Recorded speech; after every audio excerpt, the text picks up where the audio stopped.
Bismillahirrahmanirrahim. Assalamualaikum warahmatullahi wabarakatuh. Gimana kabar hari ini, Solih-Solihah? Alhamdulillah. Oke, kembali bersama Dayanas Class.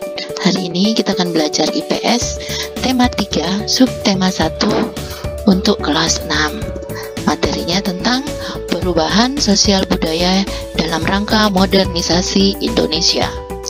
Nah, untuk mendapatkan video-video lainnya, jangan lupa di like, subscribe, dan bunyikan loncengnya ya untuk channel Dayanas Class.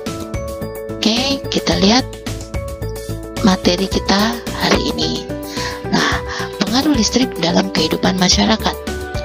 Indonesia memiliki kebutuhan listrik yang besar. Listrik merupakan kebutuhan utama rakyat Indonesia.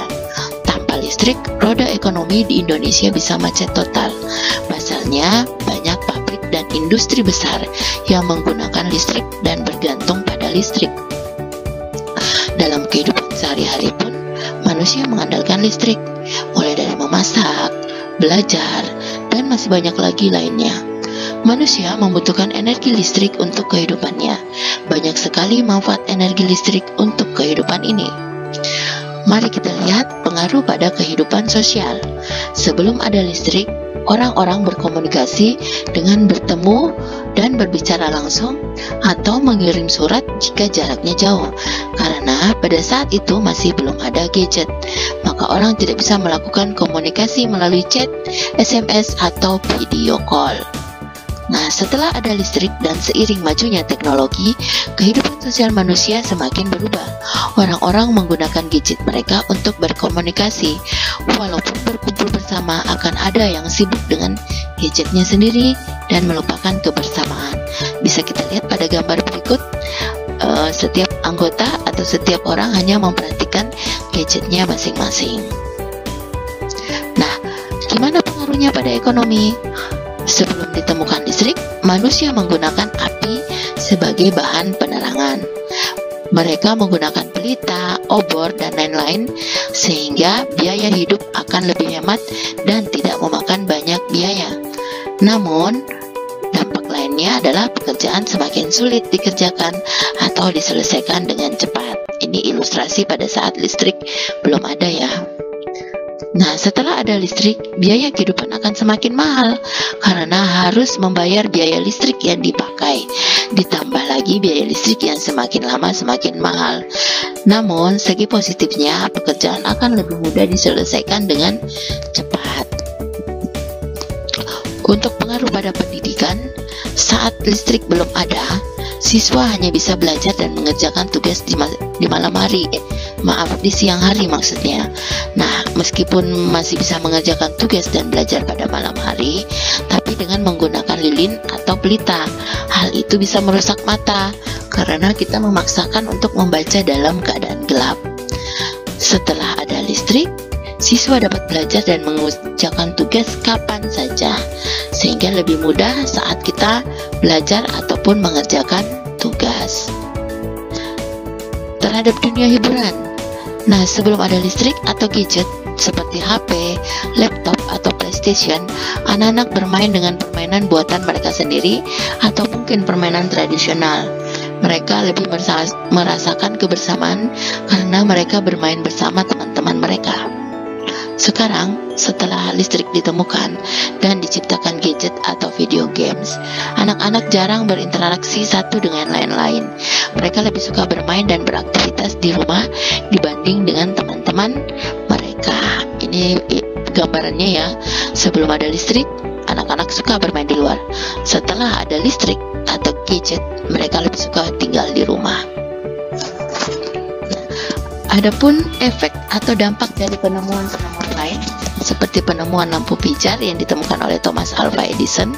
Sebelum ada lampu, semua aktivitas berhenti saat matahari terbenam. Setelah ada lampu, semua kegiatan bisa dilakukan sepanjang hari, di siang maupun malam hari. Gimana dengan penemuan lain? Nah, di sini ada penemuan kompor gas. Pada penemuan kompor gas bisa kita lihat gambarnya. Dahulu masyarakat menggunakan kompor minyak tanah atau tungku kayu. Bisa Bisa dilihat ya, kesulitannya harus mencari kayu dulu. Terus pada saat memasak, panci menjadi lebih hitam.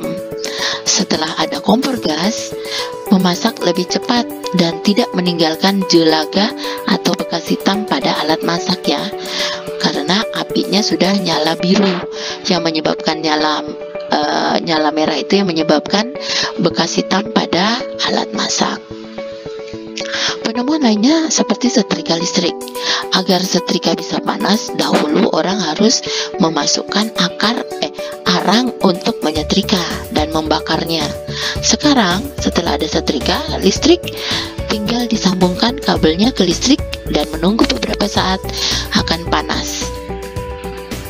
Untuk segi penemuan komputer yang diciptakan oleh Charles Babbage, sebelum ada listrik kita menggunakan mesin ketik. Mesin ketik ini berisik saat ditekan dan lama, menekannya pun harus kuat dan tidak bisa dihapus tulisannya, tidak bisa diedit ya, jadi kalau salah ganti kertas lagi ya. Sedangkan setelah ada listrik, maka ada diciptakan komputer, nah sehingga bekerja lebih cepat, tombol lebih nyaman, tidak berisik dan bisa diedit atau bisa dihapus maupun ditambahkan. Penemuan lainnya yaitu penemuan telepon seluler atau bisa kita sebut handphone. Pada zaman dulu, telepon ini hanya untuk berkirim suara, belum bisa berkirim pesan apalagi gambar. Nah, setelah ada handphone, kita lebih mudah mengirim pesan, tulisan, suara, dan gambar, serta lebih cepat sampainya tanpa batas jarak dan waktu. Gimana dengan dampak dari adanya teknologi baru? Ini akan membawa perkembangan bagi kehidupan masyarakat. Perkembangan tersebut membawa ke arah modernisasi. Penemuan tersebut memudahkan pekerjaan manusia. Nah, perkembangan teknologi tersebut diakibatkan adanya perubahan pada setiap individu yang kemudian mempengaruhi kelompok sosial yang lebih besar seperti masyarakat, bangsa, dan negara. Masyarakat yang ada di sekitar kita berubah dari masyarakat yang sederhana menjadi masyarakat modern dengan adanya teknologi. Nah, perubahan sosial budaya adalah perubahan pola perilaku, hubungan sosial, lembaga, dan struktur sosial pada waktu tertentu. Faktor-faktor penyebab perubahan yaitu adanya faktor geografis. Di sini yang dimaksud adalah lingkungan fisik dan lingkungan alam. Kenapa faktor geografis mempengaruhi? Karena semakin jauh letak sebuah daerah dari sumber teknologi, maka semakin lama perkembangan atau perubahan terjadi pada daerah tersebut. Faktor kedua yaitu faktor-faktor teknologis. Nah, di sini ada dua macam penemuan baru, yaitu discovery yang memang secara sengaja dicari, ataupun invention, itu yang telah ada tinggal diterapkan. Faktor ketiga adalah penduduk. Pertambahan penduduk terlalu cepat mengakibatkan terjadinya perubahan, misalnya struktur masyarakat dan lembaga kemasyarakatan. Selain faktor penyebab perubahan, juga ada faktor penghambat perubahan. Yang pertama itu kurangnya hubungan dengan masyarakat lain. Jadi kita kurang bersosialisasi, maka kita akan ketinggalan teknologi. Faktor kedua, perkembangan ilmu pengetahuan dan teknologi yang lamban. Bisa jadi disebabkan oleh faktor-faktor geografisnya yang jauh, atau memang sosialisasinya yang kurang. Nah, yang ketiga, sikap masyarakat yang masih sangat tradisional. Maksudnya di sini masyarakatnya masih menjunjung tinggi pesan-pesan dari leluhurnya dan menganggap teknologi ini membahayakan. Bisa jadi ini yang menghambat terjadinya perubahan pada sebuah masyarakat. Nah, yang ini tadi faktor keempat, prasangka negatif terhadap hal-hal baru atau asing, atau dengan kata lain sikap tertutup, yaitu tidak mau menerima adanya perubahan. Baik, demikian kelas kita hari ini, semoga bermanfaat. Ustazah minta maaf jika ada salah. Wassalamualaikum warahmatullahi wabarakatuh. Jangan lupa di subscribe, di like, komen, dan bunyikan loncengnya ya. Thank you.